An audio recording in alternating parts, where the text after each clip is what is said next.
One of the most amazing things that I can't help but notice is that no one in this generation is concerned that the Thessalonians in 1 Thessalonians chapter 5 were concerned about the day of the Lord.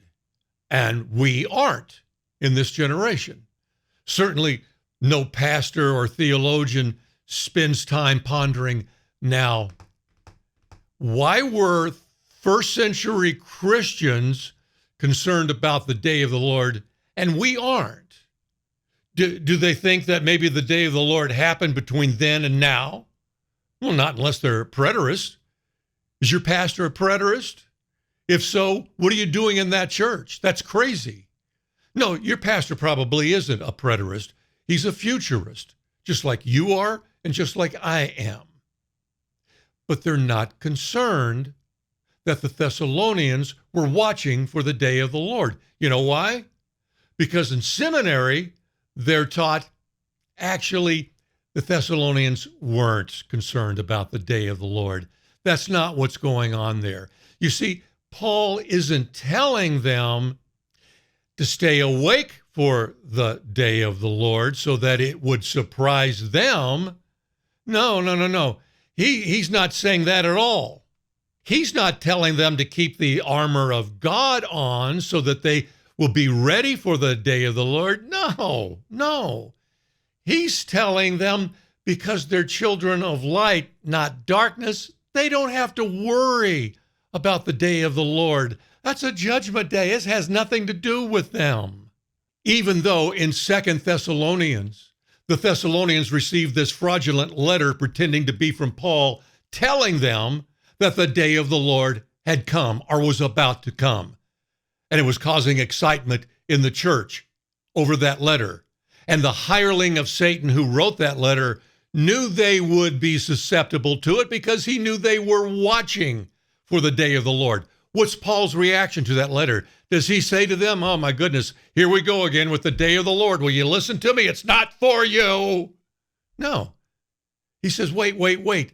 He says, it can't come until the prophecies regarding the temple have taken place, which they hadn't at that point. There were still a few years from that, the abomination of desolation and the destruction of the temple, i.e., the old covenant going away. He says the old covenant has to go away. Then the day of the Lord can become imminent. He's trying to settle them down by putting it in the right order, just the same way Jesus does. He never tells them to not anticipate the day of the Lord. We're not thinking about it. Your church isn't thinking about the day of the Lord. If I went into any church in North America and said, may I have 5 minutes? Brothers and sisters, the day of the Lord is coming. They'd go, what kind of nut is this? So somebody is a nut. Somebody is off their rocker completely. And if it's me, you should never, ever come here again. I would be a bona fide false teacher, and you should have nothing to do with me. If I'm sitting here throwing bombs telling you the day of the Lord is coming and it's not, that's ridiculous for you to even spend 5 more seconds here. But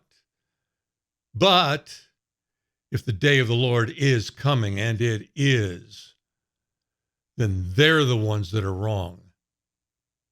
Let's find out right now what you think. Stop this video here in just a second. Here's where I want you to do.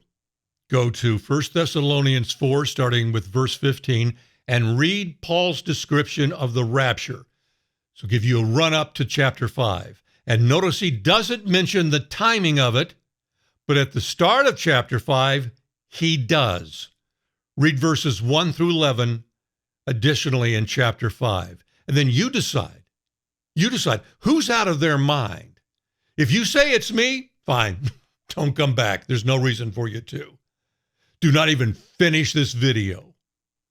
But when you see that it's them, that the Thessalonians were concerned and watchful for the day of the Lord, come back here when you're done reading and I'll explain to you why the day of the Lord is coming, and coming before the very end where they tell you it belongs.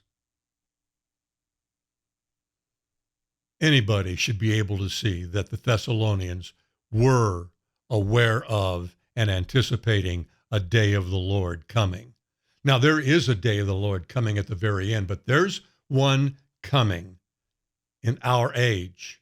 The first reason they do not want you to see that the Thessalonians were concerned with the day of the Lord is because the Lord links that to his coming in the Olivet Discourse.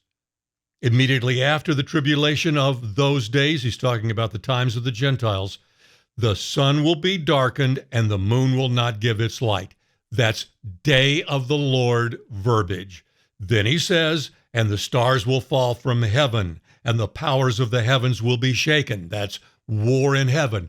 That guarantees this event is happening before the beast is brought forth out of the sea. Then will appear in heaven the sign of the Son of Man, the miraculous appearance of the Son of Man. And then he sends his angels out to gather the elect. If they go along with the Thessalonians being aware that the day of the Lord is coming, it would bring you back to this coming in the Olivet Discourse, and they don't want that. They do not, for whatever reason, want you embracing this coming at the Olivet Discourse that contains a day of the Lord, and it contains the conclusion of war in heaven, putting it not at the end, but at an end. It's at an end. The times of the Gentiles. The times of the Gentiles, when it was introduced first by the Lord, had an expiration date on it. He said, it will replace the old covenant. Well, let me just show you what he said. At the destruction of the temple and the sacking of Jerusalem, he says, for these are days of vengeance to fulfill all that is written. All that was written was the Old Testament, the law and the prophets. It was being fulfilled. The old covenant was passing away. And then he says, and Jerusalem will be trampled underfoot by the Gentiles until the times of the Gentiles are fulfilled. So there's a replacement. The old covenant goes away. The times of the Gentiles take center stage. And it will be fulfilled. And there will be a change once it is fulfilled. It won't be, when it's fulfilled, it won't be the end, but it will be an ending of an age. Paul in Romans 11 says there's a blindness, a partial blindness on Israel until the fullness of the Gentiles comes in. He's talking about the end of the times of the Gentiles. When the times of the Gentiles arrives, so does a day of the Lord. But it won't be at the end, there'll still be another phase. In that coming of the Lord, for us, he never touches ground. He will be where the lightning flashes across the sky, where vultures gather above a carcass up in the air. That's where he'll be. That's where we're going.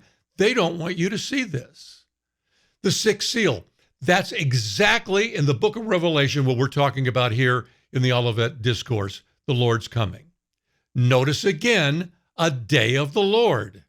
When he opened the sixth seal, I looked, and behold, there was a great earthquake. That's signifying a resurrection is taking place. And the sun became black as sackcloth. The full moon became like blood. That's day of the Lord verbiage. And of course, and the stars of heaven fell to earth as the fig tree sheds its winter fruit. That's war in heaven, the conclusion of war in heaven taking place. Satan and his angels being cast down. Same thing we see at the coming in the Olivet Discourse. This is why the Thessalonians were concerned with the day of the Lord. It was part of the rapture resurrection event. Not anymore, it's not, of course, but it was in the first century, and it should be now. It's an ending, but it's not the end of all things. And inside the sixth seal, there are a couple of clues to help us see this. One, most notably, the sealing of the 144,000. That's part of the sixth seal. That lets us know there's something else going to happen afterward. And we see the 144,000 later in the seventh seal in Jerusalem. They're following the Lamb. Plus, at the sixth seal, an angel comes down and he's talking to other angels who are standing by to bring destruction to the earth, the sea, and the trees. And he says, don't destroy the earth, the sea, and the trees until we seal our servants. He's talking about the 144,000. But that conversation is for us to see that there's something else coming after the sixth seal, because the sixth seal sure looks like it could be the final thing, but it's not. It is the final thing of the times of the Gentiles, but there's another phase. And those angels that are standing by waiting for the 7 trumpet blasts that are coming out of heaven as judgment on the earth. The first trumpet is destroying a third of the trees. They are told, don't destroy the earth, the sea, or the trees until we seal our servants. So there is something else coming after our time, but our time ends with a bang. It ends with the 6th seal opening. It ends with the coming of the kingdom of God. It ends with the Lord showing up in the air, sending his angels out to gather his elect. It's his coming, and it's coming with the day of the Lord, and no one's preparing for it. That's why when you read Luke 17, it seems foreign. Why is he giving us these instructions? Don't go down into your house. Don't be thinking about your possessions. Remember Lot's wife. Why, it makes it seem like we could make a mistake on that day.